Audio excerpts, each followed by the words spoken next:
Shalom, selamat pagi Bapak Ibu Saudara terkasih, dimanapun Bapak Ibu berada. Puji nama Tuhan, kita semua rindu bahwa kita boleh dalam keadaan sehat.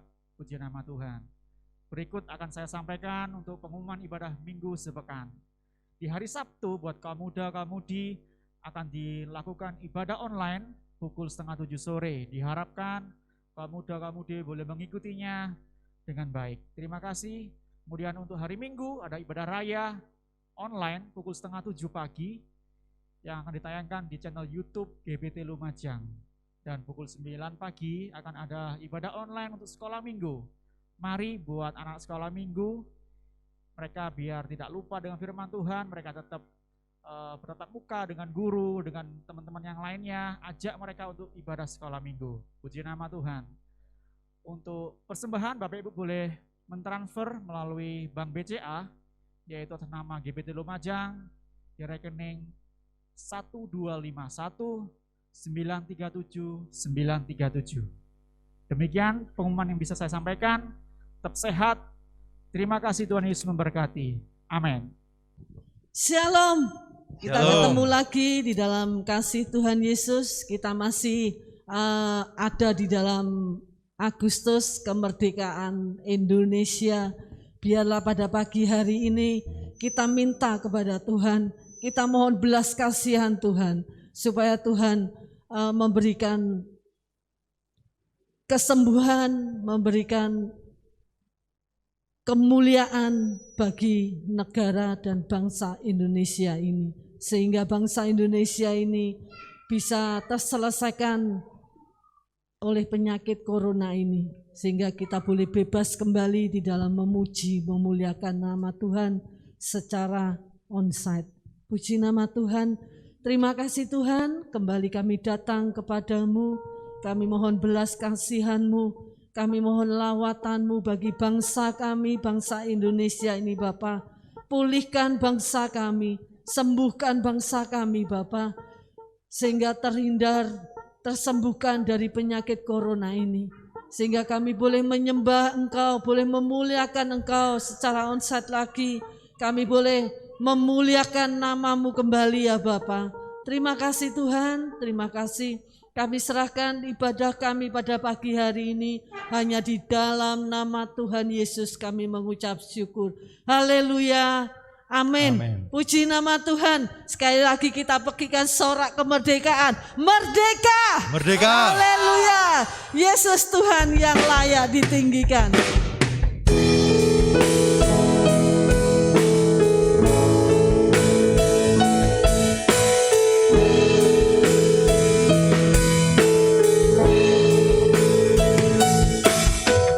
Yesuslah Tuhan yang layak ditinggikan, layak disembah oleh suku-suku bangsa. Dengan darah-Mu Kau telah tebus dosaku, genapi Tuhan firman-Mu atas negeriku. Hatiku rindu melihat kemuliaan-Mu, hatiku rindu melihat curahan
seruan hati kami. Kami percaya Engkau selalu ada bagi setiap doa-doa yang kami naikkan kepadamu Tuhan. Sungguh besar setiamu.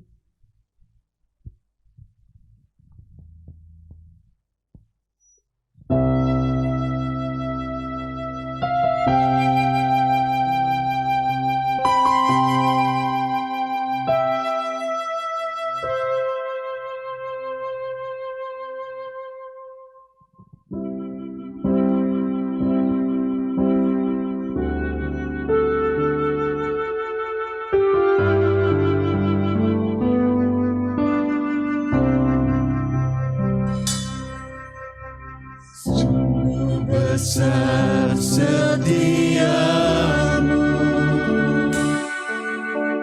Kau nyatakan bagiku.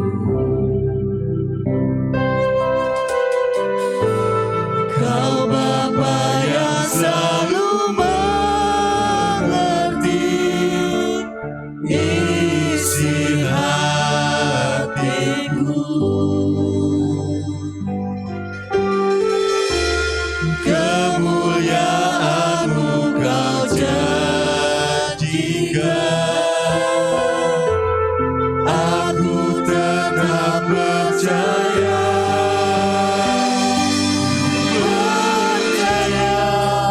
janji-Mu ajaib, terukir dalam kehidupanku. Berserah di dalam kekuatan-Mu, ku percaya.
janji-Mu ajaib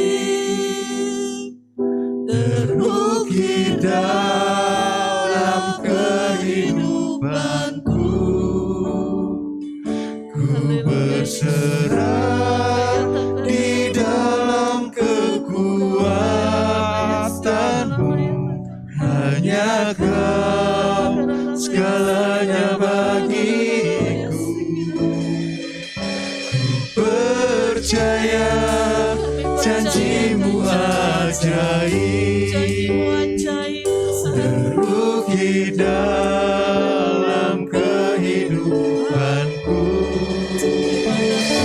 Ku berserah di dalam kekuatan-Mu, hanya Kau segalanya bagiku.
Berserah, kekuatan kami ada di dalam tangan-Mu, Yesus. Terima kasih Bapa, terima kasih. Ketika kami berlutut, ketika kaki kami bertelut di bawah kaki-Mu, kami percaya kuasa-Mu nyata dalam kehidupan kami. Terima kasih Tuhan, terima kasih. Kami serahkan hidup kami dalam tangan-Mu. Kami serahkan bangsa kami ke dalam tangan-Mu Tuhan. Terima kasih Yesus, terima kasih. Sebentar kami akan mendengar firman-Mu. Urapi setiap kami. Urapi telinga, pikiran kami, hati kami Tuhan. Sehingga kami boleh sungguh-sungguh mendengar akan kebenaran firman-Mu yang disampaikan oleh hamba-Mu. Engkau pakai mulut lidah hamba-Mu. Engkau urapi hamba-Mu Tuhan untuk menaburkan kebenaran firman-Mu. Sehingga firman-Mu tidak sia-sia tertabur dalam hati kami Bapa. Terima kasih Yesus, terima kasih. Kami siap mendengarkan firman-Mu. Kami siap menjadi kepanjangan akan tangan dan kaki-Mu ya Bapa. Terima kasih Bapa, terima kasih. Hanya di dalam nama Tuhan Yesus kami mengucap syukur. Haleluya. Amin. Amin. Shalom. Saya percaya ya, persekutuan hari ini benar-benar menjadi bagian yang penting ya. Di tengah-tengah kondisi ya sekitar kita yang sepertinya semakin mencekam ya. Sekitar kita sepertinya semakin ya menakutkan ya. Tapi itu bagi dunia saudara, bagi orang-orang di luar Tuhan. Tapi bagi kita orang-orang percaya, kita harus yakin bahwa Tuhan itu yang senantiasa ada menjadi sumber hidup dan kekuatan kita. Amin. Karena itu mari saudara ya, kita mau tetap waspada ya.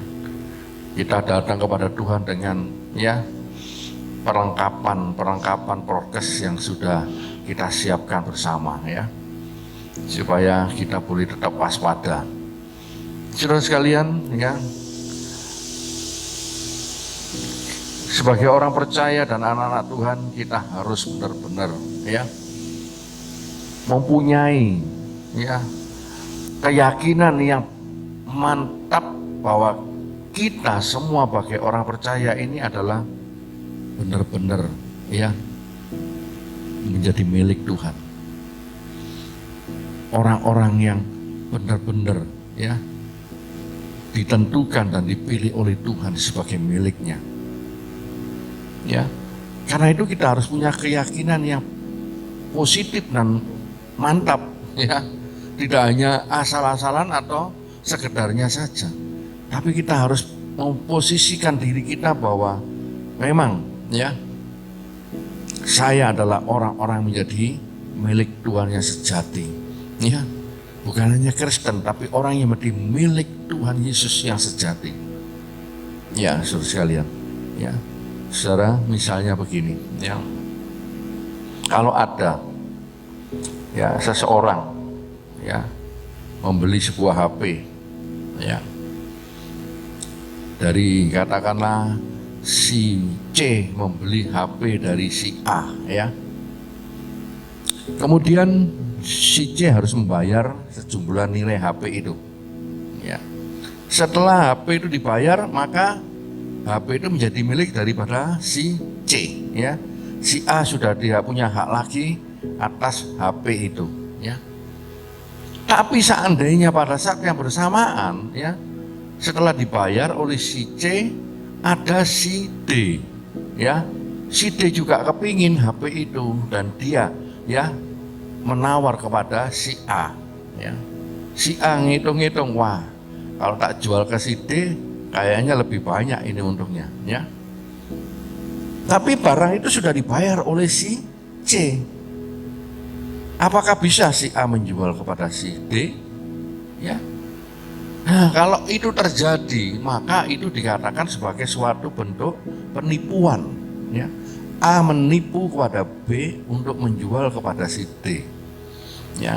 A melakukan semacam pencurian secara tidak langsung, ya. Artinya memaksakan untuk menjual kembali barang itu kepada si D.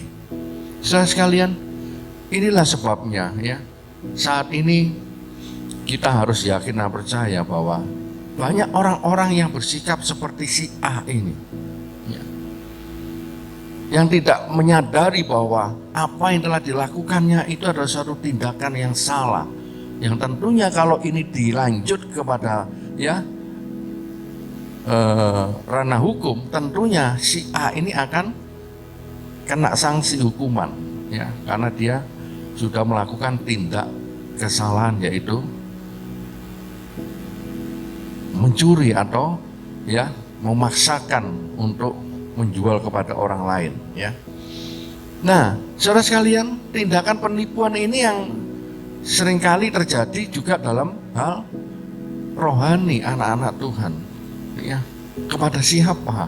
Nah, ya, coba kita akan nanti bersama-sama lihat firman Tuhan dalam Roma pasal 14, ya, ayat yang ke-8.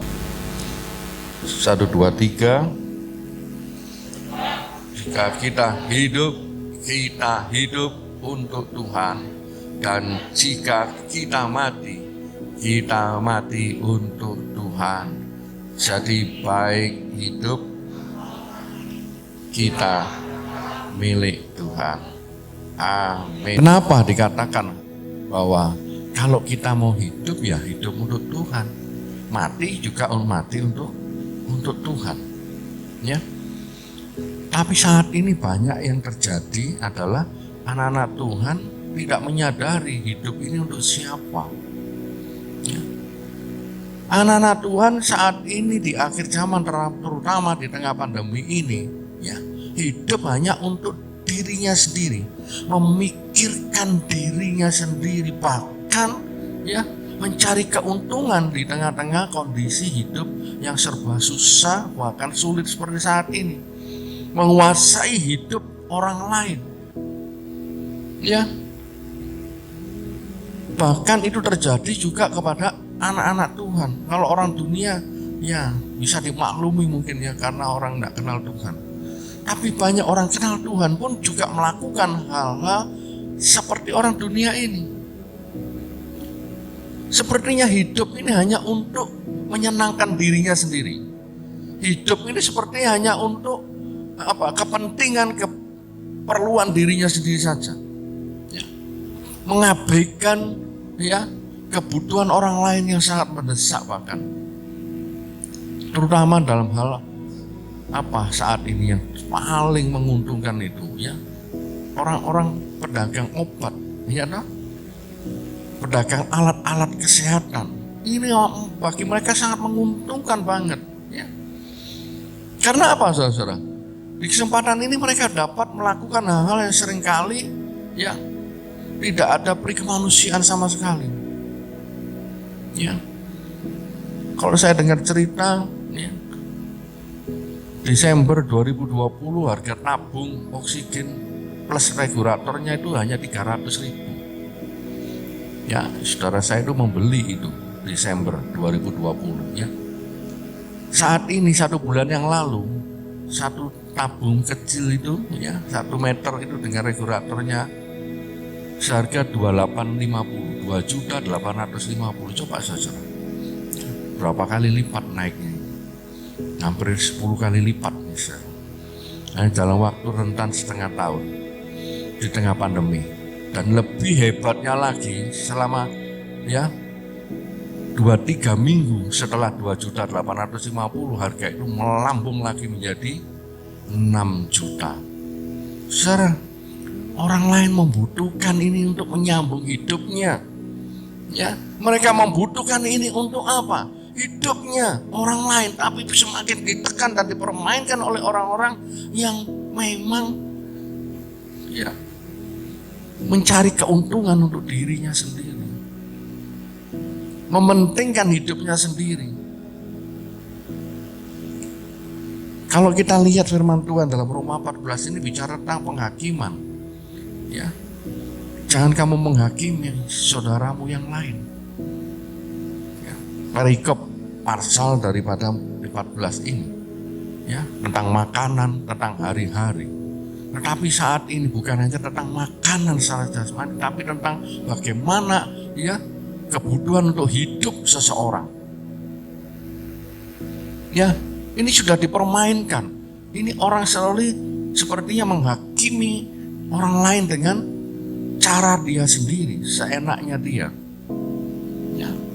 Seandainya itu dijual pun dengan harga yang lama pun, dia sudah untung sebetulnya. Ya. Karena apa? Kalau orang yang memproduksi alat-alat ini, tentunya bahan juga tidak beda jauh. Ya, seandainya naik pun bahan tidak beda jauh. Tapi kenapa harus sampai melambung seperti itu? Ya. Nah, inilah sebabnya saudara-saudara, saya anggap bahwa seringkali banyak orang-orang percaya pun juga seperti itu. Ya.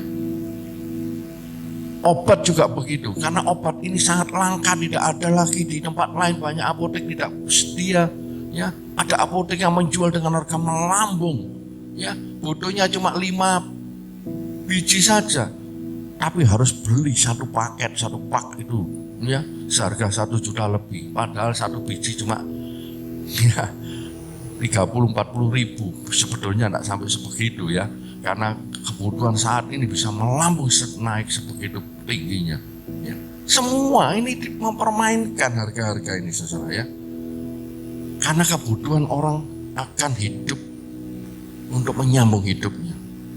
Tetapi di sini kita lihat ya, banyak orang ketakutan karena apa? Terancam nyawanya. Ya. Hidup ini sepertinya ya tidak punya arti, tidak punya nilai. Kita dengar di sekitar kita banyak orang yang baru saja ketemu, sebentar lagi sudah diumumkan sudah tidak ada. Ya, cepat banget, dan hal ini menjadi hal-hal yang sepertinya sudah biasa. Ya. Saat ini, karena apa? Karena begitu banyaknya, ya, yang mati dengan, ya, seringkali tanpa harus sakit yang berkepanjangan. Sebab itu dikatakan di sini ayat yang ke-9, sebab untuk itulah Kristus telah mati dan hidup kembali, supaya ia menjadi Tuhan baik atas orang-orang mati maupun atas orang-orang hidup. Ya, jadi apa yang dilakukan oleh Kristus Yesus Tuhan kita, ya, yang telah mati bahkan hidup kembali, untuk apa? Menjadi Tuhan, menjadi Tuhan atas hidup kita, baik yang masih hidup saat ini maupun atas yang sudah mati. menjadi pemilik atas setiap orang-orang yang masih hidup, bahkan orang-orang yang mati. Itu kenapa Tuhan harus mati dan bangkit. Dan itu diberikan untuk siapa? Untuk kita, miliknya. Kalau kita sekarang merasa bahwa kita adalah miliknya, ada suatu tindakan nyata sebagai milik itu seperti apa? Banyak orang-orang percaya, orang-orang Kristen tidak sadar bagaimana dia harus bersikap sebagai milik daripada Tuhan yang sesungguhnya. Bagaimana kita harus menempatkan diri sebagai seorang yang disebut milik. Karena tidak menyadari bahwa kita adalah milik Tuhan, maka seringkali banyak anak Tuhan bersikap, bertindak seenaknya, semaunya sendiri. Karena merasa bahwa hidup ini adalah miliknya sendiri. Ayat yang ke-7 naik ke atas, kita lihat ya. Sebab tidak ada seorang pun di antara kita yang hidup untuk dirinya sendiri. Tidak ada. Dan tidak ada seorang pun yang mati untuk dirinya sendiri. Kenapa dikatakan demikian? Tidak ada orang yang hidup untuk dirinya sendiri, bahkan mati untuk dirinya sendiri. Kalau kita menganggap bahwa diri kita adalah milik Tuhan, tentunya kita harus percaya bahwa sepanjang hidup kita, kita adalah hidup di bawah kuasa dari pemilik, yaitu Kristus. Apapun saat ini yang kita hadapi, kita percaya bahwa kita tidak menghadapi itu dengan kekuatan kita sendiri. Karena kita menjadi milik daripada Kristus, tentunya Kristus tidak akan tinggal diam untuk kita. Kita yang benar-benar percaya. Masalahnya saat ini banyak yang sepertinya ragu dengan kemampuan Kristus untuk menjadi pemimpin, pelindung kita. Mari saudara, saat ini kita mau benar-benar hidup dengan sikap keyakinan yang sungguh-sungguh, percaya bahwa kita hidup tidak untuk diri kita sendiri, untuk kepentingan kita sendiri saja. Karena kita mati pun juga nantinya bukan untuk diri kita sendiri, kata firman Tuhan, dikatakan di ayat yang ke-7 bahwa tidak ada seorang pun yang mati untuk dirinya sendiri. Kita akan baca 1 Tawari 21 ayat yang pertama. Iblis bangkit melawan orang Israel dan ia membujuk Daud untuk menghitung orang Israel. Kita lihat di sini bahwa iblis saat itu dikatakan bangkit melawan orang Israel dan ia membujuk Daud, Raja Daud, untuk apa? Menghitung orang Israel. Untuk apa? Mengadakan sensus orang-orang Israel. Dan di sini kita lihat kenapa dikatakan iblis bangkit melawan orang Israel. Karena saat itu Daud sedang merasa bahwa dirinya berada di dalam kondisi yang luar biasa. Kemenangan demi kemenangan dia menangkan dalam medan pertempuran. Dan berkat Tuhan melimpah dalam dirinya. 4 penjuru dia menangkan atas peperangan daripada bangsa-bangsa di sekitarnya. Daud merasa bahwa dia menjadi orang yang luar biasa. Sampai-sampai iblis mudah sekali dalam kondisi kejemawan daripada Daud merasa itu luar biasa. Iblis dengan mudah sekali membujuk untuk melakukan hal-hal yang secara tidak langsung ini membuat Tuhan murka, yaitu untuk menghitung orang Israel. Saudara sekalian, kalau kita lihat cerita ini, untuk menghitung rakyat yang dia pimpin saja kenapa kok Tuhan sampai murka di sini? Kenapa iblis ini menjadikan ini sebagai alat untuk apa? Menjebak bahkan menjatuhkan Daud ke dalam dosa. Kenapa saudara? Ya. Sedangkan panglimanya Yoab sendiri sempat masih mengingatkan ya. Dalam kata-kata selanjutnya kalau saudara baca semua ya. Bahwa ya tidak selayaknya Daud menghitung itu. Karena apa saudara? Ya. Karena apa yang sudah terima Daud selama ini, rakyat itu mendukung sepenuhnya kepada Daud ya. Dan rakyat, tentara-tentara yang sudah berperang untuk Daud ini sudah melakukan dengan baik melawan musuh-musuh mereka. Ya. Sepertinya Daud masih merasa kurang ya. Dengan kemampuan mereka itu ingin menambah sehingga ingin menghitung. Ya. Tidak ada cara iblis saudara. Cara di mana ini menimbulkan suatu kesombongan dalam diri Daud. Ya. Bahwa selama ini ya tanpa disadari peperangan yang dikerjakan Daud ini, kemenangan-kemenangan ini, itu semua terjadi karena apa? Tuhan. Hanya karena iman membuat Tuhan bekerja mengalahkan semua musuh-musuh Daud. Ya. Melebihi daripada raja yang lain. Daud luar biasa memenangkan setiap peperangan itu. Ya. Nah, saudara sekalian, inilah sebabnya ya ada sesuatu yang tidak disadari ya oleh Daud. Setelah Nabi Gad datang mengingatkan, baru Daud itu sadar tentang kesalahan. Sehingga Tuhan memberikan 3 sanksi saja. Pilih yang mana? Dan Daud memilih untuk menerima yaitu penyakit sampar untuk rakyat Israel. Ya. Kutuk sampar ya, karena Daud tidak mau menyerah kepada musuh ya. Kalau mau menyerah pada musuh gimana ya? Daud tidak mau ya menjadi milik daripada musuh yang lain, biar dia tetap menjadi milik Tuhan ya. Bahkan Tuhan yang menghukum. Itu keinginan Daud ya. Saudara sekalian, itu sebabnya ya kenapa kita ya harus mengerti tentang ya peristiwa Daud ini. Bahwa seolah-olah apa yang dikerjakan Daud ini kesampingkan ya pertolongan Tuhan yang luar biasa. Karena itu kita lihat dalam ya Keluaran tadi, Keluaran 30 ayat 12 ya. Dikatakan, apabila engkau menghitung jumlah orang Israel pada waktu mereka didaftarkan, maka haruslah masing-masing mempersembahkan kepada Tuhan uang pendamaian karena nyawanya.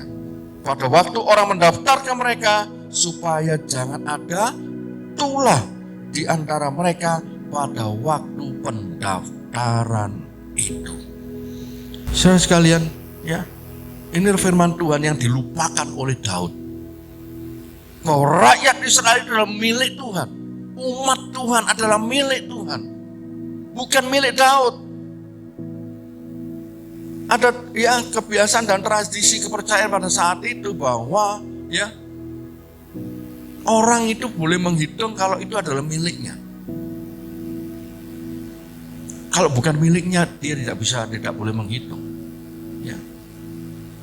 Dan juga pada kita saat ini juga sama ya. Kita pun tidak bisa menghitung-hitung ya pemasukan pengeluaran orang-orang di tetangga kita atau saudara-saudara kita yang lain. Ya kan? Tidak bisa kan? Karena bukan milik kita, bukan hak kita. Ya, demikian pula kejadian Daud itu. Daud menghitung rakyat itu seolah itu jadi miliknya. Dan Daud lupa bahwa umat Israel adalah umatnya, milik Tuhan. Daud tidak punya hak untuk itu. Nah inilah kesalahan Daud. Karena apa? Kalau memang Tuhan yang memerintahkan tentang adanya sensus, maka harus ada aturan dan juga harus ada ketentuan yang ada di dalam ya perintah Tuhan. Aturan itu datang dari Tuhan. Bagaimana caranya? Nah ini dalam kitab Keluaran ini sudah ada, dan ini dilupakan oleh Daud, bahwa apabila engkau menghitung jumlah orang Israel pada waktu mereka didaftarkan, maka haruslah mereka masing-masing mempersembahkan kepada Tuhan uang pendamaian, karena nyawanya. Ya, jadi ada syarat dan aturan, tidak sembarangan asal dihitung-hitung aja seperti miliknya sendiri. Tidak. Ya. Ada aturan kalau itu umat Tuhan, milik Tuhan, ada aturannya dengan membawa uang pendamaian, ya, karena nyawanya. Pada waktu orang mendaftarkan mereka supaya jangan ada tulah di antara mereka pada waktu pendaftaran itu. Itulah sebabnya kenapa, saudara sekalian, ya, kalau saat ini kita sebagai orang-orang percaya, ya, kita menjadi percaya milik Tuhan, ya, di tengah-tengah kondisi seperti saat ini, kita pun tidak perlu pusing dengan hidup kita saat ini. Hidup kita ini milik Tuhan, bahkan nanti pun juga milik Tuhan kalau kita benar-benar percaya. Banyak anak-anak Tuhan sekarang hanya mengandalkan hidup saat ini, ya, percaya saat ini milik Tuhan. Apakah nanti juga milik Tuhan? Inilah pertanyaan yang harus kita jawab. Apakah nanti setelah kita mati juga jadi milik Tuhan? Saudara sekalian, hidup kekekalan itu ditentukan oleh hidup saat ini. Ya. Kalau hidup kita saat ini tidak menentukan untuk kehidupan kekal kita, maka saya percaya nanti setelah kematian, kalau orang tidak memperhitungkan ini dengan benar, maka tidak akan menjadi milik Tuhan. Dikatakan bahwa kenapa mereka harus mempersembahkan uang pendamaian. Ya, kalau kita baca ayat selanjutnya, kaya miskin sama nilainya, tidak ada perbedaan. Artinya tidak bicara tentang uang, nilai uangnya, tidak. Kalau bicara tentang nilai uang, tentu ada perbedaan narasi kaya dan si miskin. Ini tidak bicara tentang nilai uangnya, ya. Uang pendamaian ini adalah semacam bentuk syarat yang dikatakan di situ. Kalau kita baca, uang pendamaian itu nilai 1,5 sikal. Ya. 1,5 sikal itu sama dengan 1 dinar. Ya, upah pekerja pada zaman Tuhan Yesus itu perumpamaan, ya, 1 hari, upah pekerja sehari. Ya, ini yang dibayarkan untuk mereka yang berusia 20 tahun ke atas, artinya sudah siap untuk berperang. Ini kenapa Tuhan minta seperti ini, ya? Uang persembahan itu melambangkan apa? Melambangkan bahwa kamu adalah milik karena itu diberikan kepada Tuhan. Ya. Ayat selanjutnya, inilah yang harus dipersembahkan, ya, 13. Tiap-tiap orang yang akan termasuk orang terdaftar 1,5 sikal ditimbang menurut sikal kudus, ya. Beratnya 1,5 sikal itulah persembahan khusus kepada Tuhan. Setiap orang yang termasuk orang terdaftar itu berumur 20 tahun ke atas haruslah mempersembahkan persembahan khusus itu. Orang kaya jangan mempersembahkan lebih, yang orang miskin jangan mempersembahkan kurang, ya. Dan haruslah engkau 16 harusnya engkau memungut uang pendamaian itu dari orang Israel dan menggunakannya untuk apa? Ibadah dalam kemah pertemuan, supaya itu menjadi peringatan, ya, di hadapan Tuhan untuk mengingat kepada orang Israel untuk mengadakan pendamaian bagi jiwa kamu sekalian. Saudara sekalian, inilah yang benar-benar Tuhan ingin nyatakan kepada kita, bahwa uang pendamaian itu sebagai lambang milik Kristus, sebagai lambang milik Tuhan, bukan manusia. Lalu kalau saat ini kita sebagai orang-orang yang percaya, bahkan kita percaya bahwa kita saat ini, ya, benar-benar menjadi milik Kristus, bukan hanya percaya saja. tapi kita adalah miliknya. Tentunya ya, kita harus mempersembahkan uang pendamaian itu. Ya kan? Uang pendamaian dipakai untuk apa? Ibadah. Sebagai milik Kristus, kita harus ya,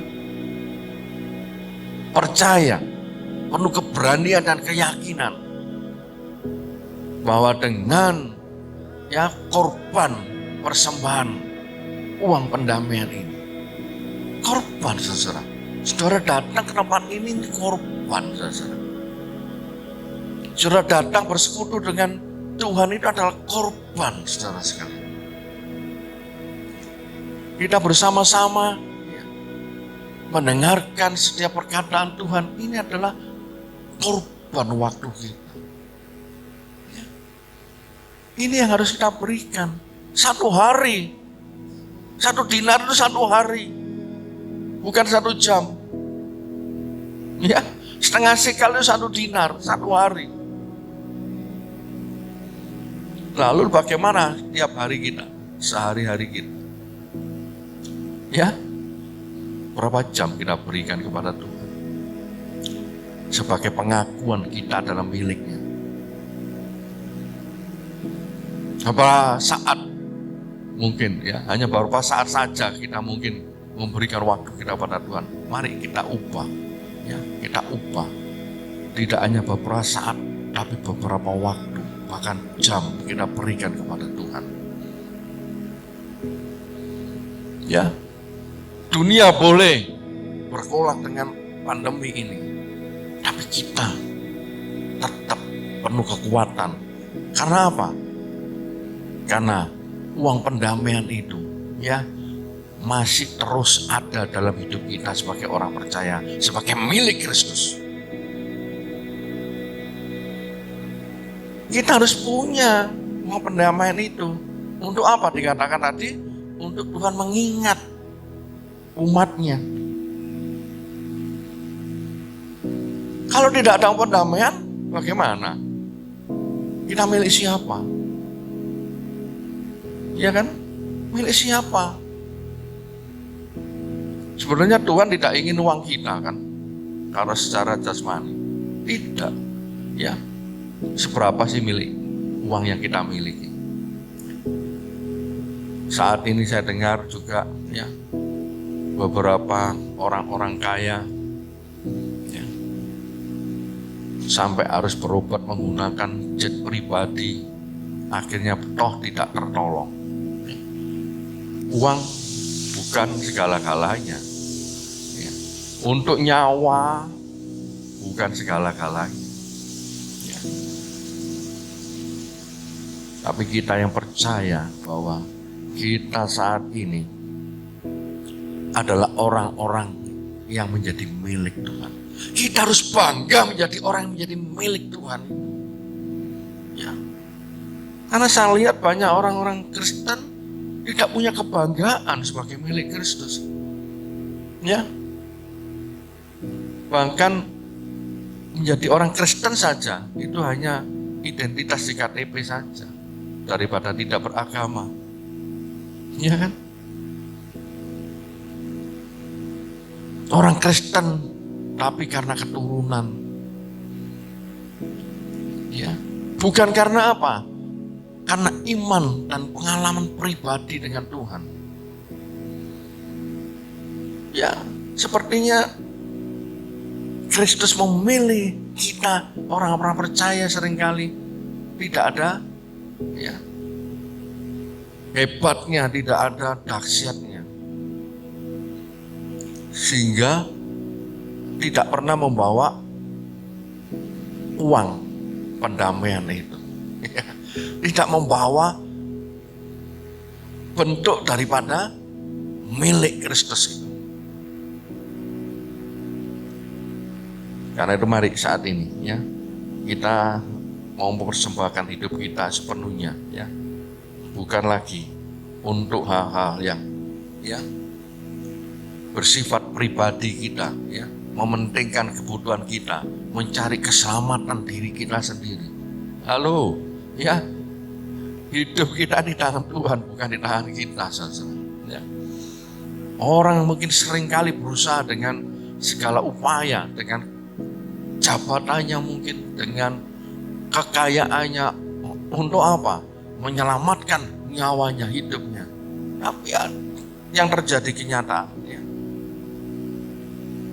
orang yang berusaha mempertahankan nyawanya akan kehilangan nyawa.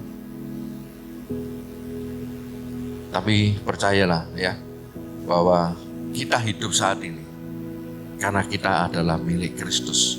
Karena itu kita harus ya mewujudkan ya wujud milik itu seperti apa. Kita ini adalah hamba ya. Tuhan adalah Tuhan kita. Hamba tentunya harus ya melayani, mengabdi kepada Tuhan. Kita sebagai orang-orang yang sudah ditebus ya, dengan nyawanya. Karena itu Tuhan Yesus mati dan bangkit untuk apa? Menjadi Tuhan atas hidup kita. Amin. Menjadi pemilik atas hidup kita. Tentunya kita harus bangga. Kita harus benar-benar memberikan yang terbaik untuk Dia. Tidak ada yang dapat kita kerjakan selain kita memberikan sesuatu yang kita miliki yang terbaik dalam hidup kita.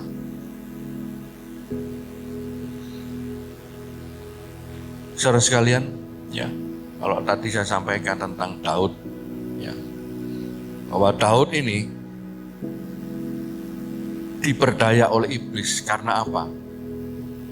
Karena seringkali terlena oleh apa yang menjadi berkat hidupnya, yang membuat akhirnya dia harus menerima sanksi, ya, hukuman tertulah itu. Seperti yang saya sampaikan di awal tadi, ya, banyak orang-orang ya percaya seringkali seperti si A ini, ya, seperti si A ini, ya. Dia tidak sadar bahwa hidupnya itu sudah dibeli oleh si B, ya kan? Hidupnya sudah dibeli oleh si B, ya, oleh Kristus.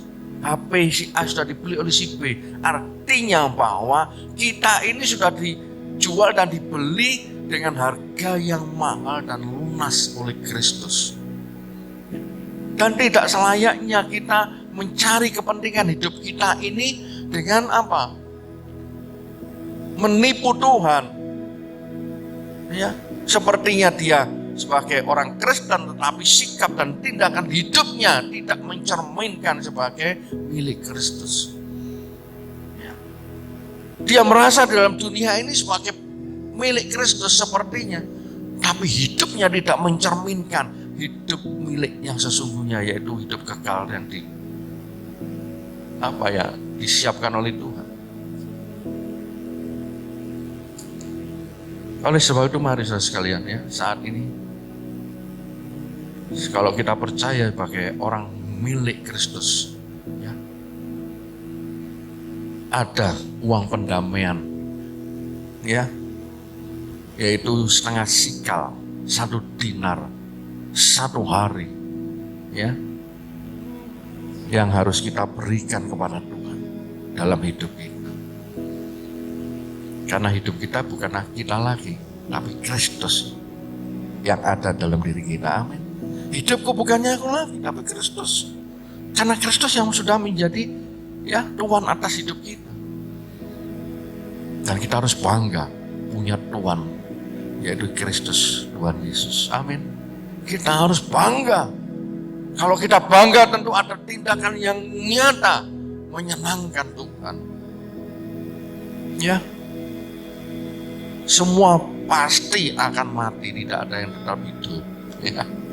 Tapi kalau hidup ini adalah Kristus, mati adalah keuntungan. Saudara, itu harus benar-benar nyata terwujud dalam diri kita saat ini. Ya. nyawa itu sepertinya saat ini ya tidak ada artinya. Ya. Bahwa kalau kita ya benar-benar memiliki ya keyakinan yang penuh, yang sungguh-sungguh dahsyat bahwa Kristus dahsyat menjadi Tuhan atas hidup kita, maka ya yang dialami oleh dunia saat ini, kematian jasmani ini tidak menjadi kematian kita semua. Amin. Dan kita boleh bersama-sama nantinya ya menerima anugerah terbesar, bukan hanya hidup saat ini, tapi hidup yang akan datang, di mana Tuhan yang benar-benar menjadi Tuhan atas kehidupan kekal kita. Amin. Kita akan akhiri ibadah kita dengan doa berkat. Terima kasih ya Bapa dalam surga, terima kasih. Kami bersyukur pagi hari ini karena Tuhan masih beri waktu dan kesempatan untuk setiap kami datang beribadah, untuk setiap kami datang memuji, membesarkan nama Engkau, bahkan terutama kami mendengar pesan-pesan kebenaran firman-Mu ya Bapa, supaya kami dapat menempatkan diri kami dengan benar di hadapan Engkau, supaya kami dapat membawa diri kami ini dengan benar di hadapan Engkau Tuhan, supaya kami dapat layak di hadapan Engkau. Kami boleh mendapatkan hidup yang sesungguhnya, bukan hukuman atau sanksi atas ketidakpercayaan, bahkan ketidakmampuan kami melakukan yang terbaik untuk Engkau. Terima kasih Bapa dalam surga, terima kasih. Dan juga kami berdoa untuk saudara-saudara kami yang saat ini juga sedang Tuhan menghadapi problem-problem dalam kesehatannya. Tuhan tolong, kami tidak sebut nama tapi Tuhan lawat satu persatu. Kami percaya Tuhan, setiap permohonan dan seruan kami tidak akan sia-sia, tapi Engkau akan nyatakan untuk mereka semua ya Tuhan, kuasa-Mu dahsyat untuk mereka semua Tuhan. Terima kasih Bapa, terima kasih Bapak. Kami juga berdoa secara khusus untuk bangsa negara kami, Presiden kami Joko Widodo, dengan segala apa yang dirancangkan, direncanakan, Tuhan tolong. Program vaksinasi yang sedang dikerjakan, biar ini menjadi salah satu sarana untuk Tuhan tolong bangsa negara kami terbebas dari COVID-19 ini ya Bapak. Kami percaya Tuhan, bukan kekuatan manusia, tapi biar karya dan kekuatan Engkau nyata sepenuhnya Tuhan untuk setiap kami, terutama untuk bangsa negara kami. Baik aparat keamanan, gugus tugas, berikan mereka kemampuan terus menjalankan tugas dengan baik untuk menertibkan Tuhan, bahkan mensukseskan penyelesaian COVID-19 ini. Terima kasih Bapak. Dan kami semua yang hadir Bapak, sebentar kami akan pulang. Kami percaya kami tidak datang dengan sia-sia, tapi kami datang dengan berkat, kuatan, sukacita daripada Engkau, dan kami pulang dengan damai sejahtera yang Tuhan berikan untuk setiap kami. Diberkatilah kiranya kita semua dalam setiap rumah tangga kita masing-masing, dalam setiap pekerjaan masing-masing, dalam setiap sekolah masing-masing, bahkan dalam setiap apapun yang kita lakukan, kerjakan, rencanakan, Tuhan yang akan buat indah dan berhasil. Haleluya. Mari saudara datangkan tangan kita semuanya. Saudara sekalian, pulanglah dengan membawa berkat sukacita dari Bapa Surgawi, kasih Tuhan Yesus Kristus, dan persekutuan dengan Roh Kudus memberkati, menyertai kita dari pagi hari ini sampai Tuhan datang yang kedua kalinya. Di dalam nama Tuhan Yesus kami dan serahkan ucapan doa syukur kami. Haleluya, haleluya, haleluya. Amin.